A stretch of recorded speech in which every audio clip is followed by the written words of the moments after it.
Hello, thanks to Jenny and the organisers for the invitation to talk to you at the event. I'm really sorry I couldn't be there. I'm overseas at the moment on study leave and recording this from, a weirdly sweaty Bristol. So as I've only got about 10 minutes and I want to try and fit a lot of stuff in, I'll get straight into it. So what I'm here reporting on today is the first kind of data out of our ARC project about fintech and young people's financial practices. And I'm doing this with my colleagues at the Newcastle Youth Study Centre, Julia Cook and Julia Coffey, and team members Roger Burrows at the University of Bristol and Bev Skeggs at the University of Lancaster. I'm mostly going to report here on the survey data, which has been led and mostly analysed by Roger. For those that do know my work, you'll be surprised that I'm doing quant stuff and I have graphs. And the project is essentially looking at young people's financial practices in the rise of the fintech era.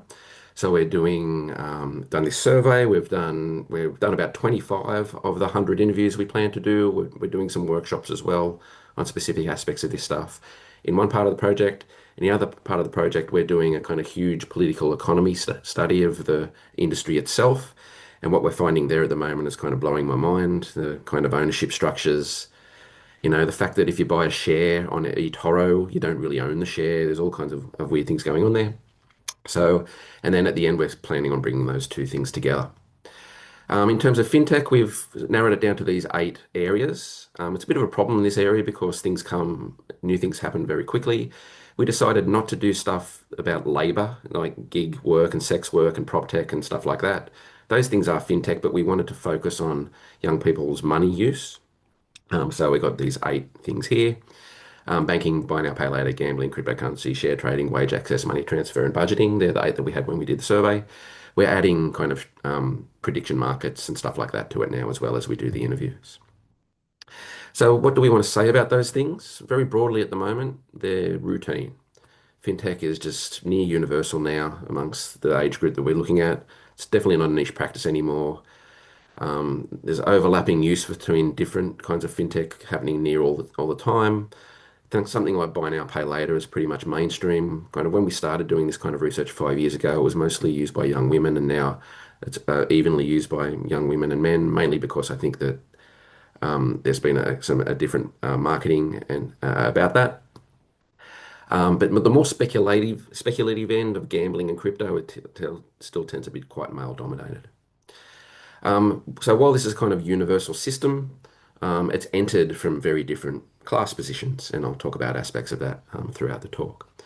What's been interesting so far, though, is it seems that gender is as much, if not more, a kind of inequality distinction than our kind of somewhat kind of dodgy proxy for class at the moment. So, um, when it comes, we've got kind of lots of data about fintech use, but we've also got this data on attitudes towards financial practices.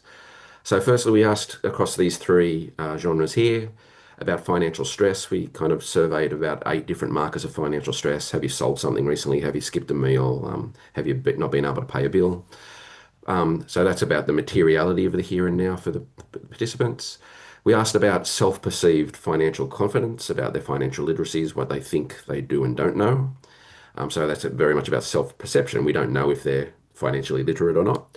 And then we also asked them about how these kind of things combined and how they therefore view the future. And we asked them a bunch of different questions about what they think will happen in the future. So what we get here, in particular in terms of the gender divide here, is a fairly kind of straightforward mapping onto gender differences. Um, there's kind of young women experience more of the financial stresses.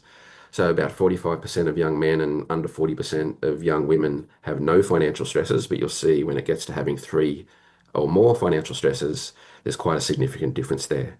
And those kind of differences kind of map onto all the financial practices. In terms of financial confidence, most of them are in the middle when it comes to kind of our markers, but like definitely there's more women at the low end and more men at the high end.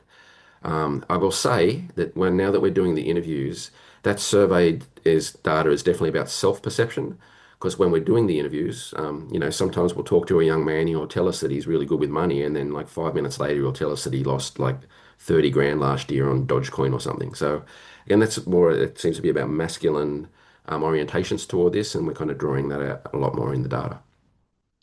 In terms of future hopes, women are much more pessimistic than the men, and I'll kind of touch on that again throughout. So we have this kind of real gendered data.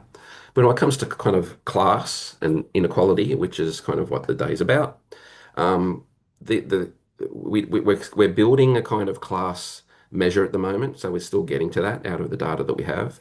But at the moment, we're just kind of using the parental educational background, which is not class, but kind of one measure of it. And there are certainly class differences in our data, but the gender differences seem more. So parental education shapes stress. Those with less educated parents seem to experience more stress, but doesn't move the kind of confidence or futurity hope all that as much. Now, from that data, we decided to then look at kind of how the different responders in our survey, their different fintech usage. And we came up with these 5 categories: the marginal, the tentative, the established with no gambling. So tentative is banking plus one other. Marginal is banking or none.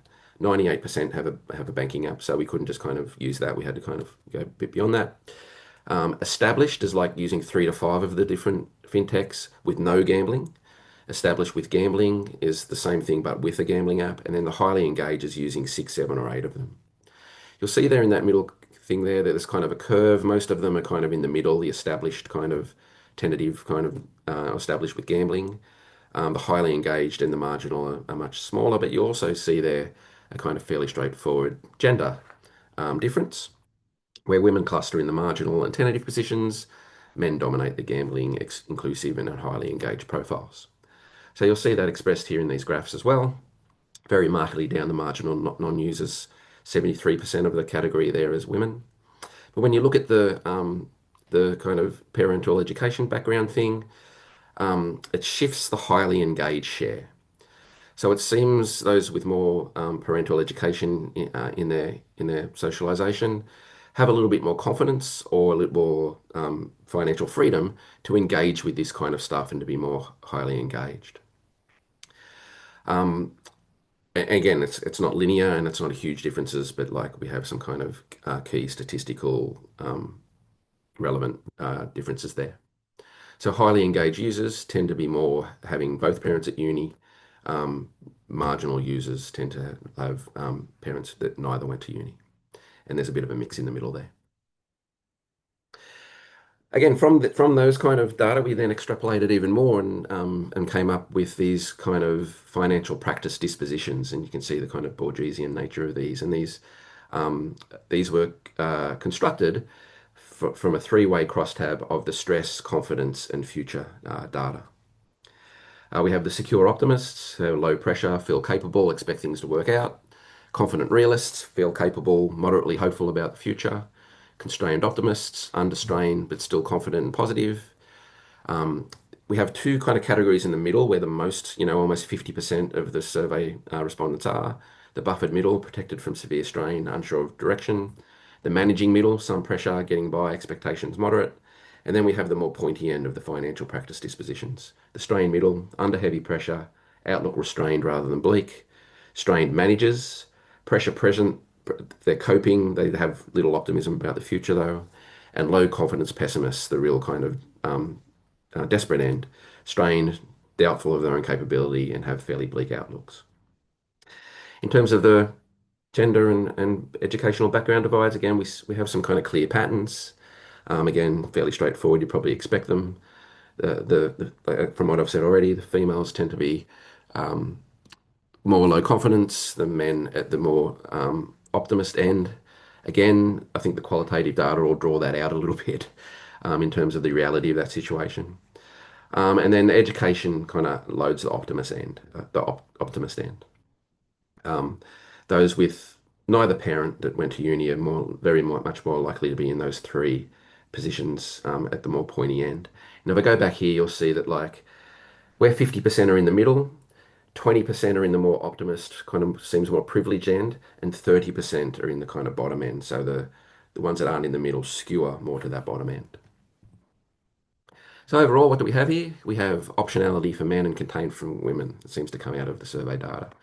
Now, sorry, and what seems to also be coming out of the interview data is that skewers a little bit more to when you kind of get to the more qualitative everyday life aspects of what's going on. Many of the women we seem to talk to actually seem to be very financially capable and sensible. They're kind of managing their money well. Men seem to be more at the speculative end and not so much, but that seems to kind of equate in this more confidence for some reason. So for men, they're overrepresented in the secure, confident positions. They're kind of much more into the gambling and crypto stuff. Um, they tend to be one when they're doing the ones in the kind of high use of all the apps tends to be more about stability and experimentation, not so much strain. And then much more using the speculative apps and imagining them as ways of getting ahead. On the female end, concentrated towards strained end of the financial situation typology. The ones in secure positions, more likely to be marginal alternative users, which is interesting in and of itself compared to the men. Highly engaged cohort seems to correlate more with strain rather than comfort. And apps are used to kind of smooth budgets and contain to hold things together, not necessarily kind of about getting ahead. Okay, so to conclude what I want to say about this, I know you won't be able to read all that, so hopefully you've been provided with the slides in advance. We're kind of very much seeing these as a kind of a very kind of universal global rentier extraction machine. Really, for the first time in human history, there's like has the ruling class ever had so much access to our finances and ways of manipulating us, ways of making us kind of governing through freedom, making us feel like we're kind of getting ahead, but like taking a cut of more and more aspects of our day-to-day lives.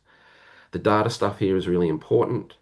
They're all kind of using different forms of data to access people to advertise and to decide who gets what. They do the kind of classic Silicon Valley kind of break stuff thing where they just come in and do stuff and worry about regulations later. What's interesting about many of the apps is they kind of seem to be fronts for other things. They, Afterpay are more like a shop and it gets more money from the kind of charges at the seller end rather than at the user end. They make more money from that than the late payments. Before Pay, which is an earned wage access thing, actually makes a lot more money from the data it sells about its vulnerable clients to other forms of fintech that kind of want to be able to exploit those people. So the cost externalization and the hidden aspects of them are really important. And again, the kind of relation to kind of billionaire tech bros is increasingly coming out in the app analysis we're doing, where frankly, I'm looking forward to talking about that more in the future, but I think it's going to make me sound very much like a conspiracy theorist to see literally how like such few figures seem to be involved in so many of these things.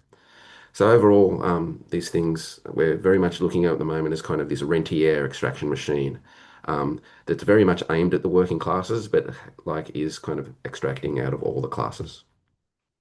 Okay, I hope I wasn't going too fast then. I probably tried to cram a bit too much in.